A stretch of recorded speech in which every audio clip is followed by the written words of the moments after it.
But police in the Ashanti region are asking residents of Bekwai to volunteer information that will aid investigation into the killing of a broadcast journalist at Bekwai. Portia Jewa of local Des FM was stabbed several times by unidentified assailants Sunday evening. She was pronounced dead on arrival at the Bekwai Government Hospital. My colleague Ohiming Teria has been following up on the story and reports her death has shocked relatives and colleagues. Thank you. Music prophet. Portia's attackers stabbed her in the chest, thigh and arm in her room. Police say a television set which had been mounted on the wall was found crashed to the ground after the assailant struggled with and overpowered her before stabbing her with an unknown object. Co-tenants later found her in a pool of blood in front of her room, having apparently clawed outside to seek support. Her mobile phones are believed to have been taken by the alleged culprits. Shocked residents of Bekwai have been trooping in to see the blood-stained scene of the suspected murder. Personnel of the Regional Criminal Investigations Department have visited the scene. ASP Juliana Obin speaks for the Ashanti Regional Police Command. We are not up to now able to tell if it was even done with a knife, it was done with a cutlass, it was done with a machete.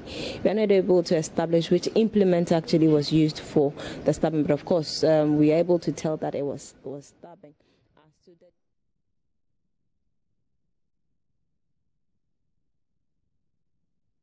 We apologize, we have to cut through the story, but we will return to it a bit later on. Right now, though, we've established contact with Efia Tenge. She speaks for the Greater Accra Police Command on details of that clash on the Legon campus. Good morning to you again. Hopefully, we have a better connection this time around. Thank you for your time. Hello, ASP Efia Tenge. Hello, good morning. Good morning to you. Can you confirm to us if you've made any arrests so far? Yes, thank you very much for having me. Regarding yesterday's incident, right in the process of restoring calm on campus, 10 persons were arrested to assist police in investigation, and later in the day, they were interrogated, cautioned individually, and also statements were taken from them. It was after that they were released to their whole authorities because they had an interim assessment examination to write. And also one person who explained to the police that he was molested, he has also returned his medical report where the police is continuing with the investigation. Apart from that, we heard one person also got injured and was admitted at the hospital. Can you confirm that? Yes, I don't have information of that. All I know is about the student who was locked up in the room, his hair shaved, and also complained to the police that he was beaten by a group of students. I am not aware of any incident where one person is injured and has been admitted at the hospital. What is your account of what resulted, with this clash? Yes, the root cause is not readily known. But what the police can say for a fact is that there was supposed to be a debate on campus yesterday, and prior to the debate, there was a clash between Commonwealth and Mensa Sabah Hall, then the Kantanga counterpart. And but as what really led to the clash, that is what we do not know. And we are also falling on the authorities on campus, especially their security mechanisms or authorities there to also help police understand what really happened between them. We don't know what happened, but there was a clash where the police is trying to find out what really led to the clash. And we're told there were some overnight disturbances as well. What can you tell us about that? Yes, around 1 a.m. we had a report or a call that some students had thrown the Mensa Sabah Hall, just the frontage or the foyer, and they threw stones to break the shutters there, but they quickly bolted afterwards. So it was not known which group of students did that. And we are also falling on the same school authorities who are really cooperating with the police to find out which group of students came there to do that. They thronged there and they crashed the whole shutters. So the police went there and truly we found broken shutters all around the main front yard of the Mensa Sabaho. So as we speak now, can you confirm if you have anybody in your custody? Yes, for now we do not have anybody in our custody. In the immediate aftermath of this event, there was heavy police presence, but our reporter is on campus and he says he has seen very little presence of the police. Considering there was a clash overnight, are you planning on enforcement, if you like? Yes, we pick lessons from situations of this nature and we review them from time to time. If it has become important that we leave a skeletal security personnel there, we will do so, and that is what we are doing. We are also not just using police presence. We are trying to also liaise with the school authorities. You know, they have their own internal security arrangements, and it is when they are overwhelmed with the situation that they call in the police. In this regard, we are working hand in hand with them. They are feeding us with certain information. So as and when it becomes necessary for the police to increase our presence there, we do so. All right.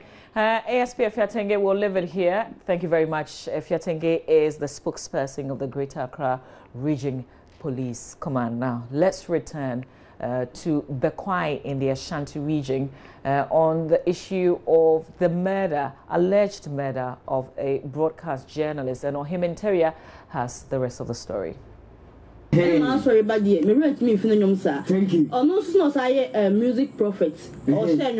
Portia's attackers stabbed her in the chest, thigh, and arm in her room. Police say a television set, which had been mounted on the wall, was found crashed to the ground after the assailant struggled with and overpowered her before stabbing her with an unknown object. Co-tenants later found her in a pool of blood in front of her room, having apparently clawed outside to seek support.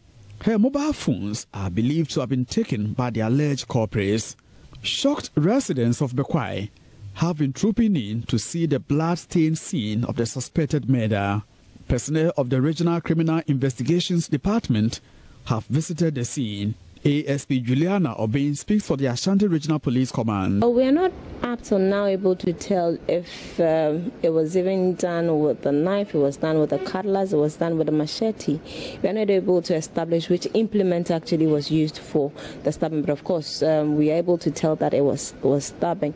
As to how deep it was, all of that, I guess that it's for some medical reasons. We would have to leave it for those who are going to conduct autopsy and all of that to come through with that kind of information. But of course, indeed, we do establish the fact that yes, there's some kind of stabbing that went on, leading to the death of Portia Amejewa, who is a broadcast journalist or working with this FM. There's been some stabbing somewhere around the chest region, somewhere in the thigh, and then somewhere in the left or right arm as well. And so yes, let's work with word stabbing for now. As to who or which group of persons did this, like I've already said, we have initiated investigations. We should be able to, by close of week, if not too late, be able to come out to tell us exactly what happened, why it happened, who did what, and all of that. But we'll continue to plead with the people in and around Bekwai. If there's anybody who has information that we do not have, I think that Bekwai Police has opened its doors. The regional CID has also opened its doors, and of course my department as well. And so you could just come through and then give us information that could help us with investigations. Meanwhile, workers of DES FM are devastated by the murder of Miss Ejiwa, who was the only female worker.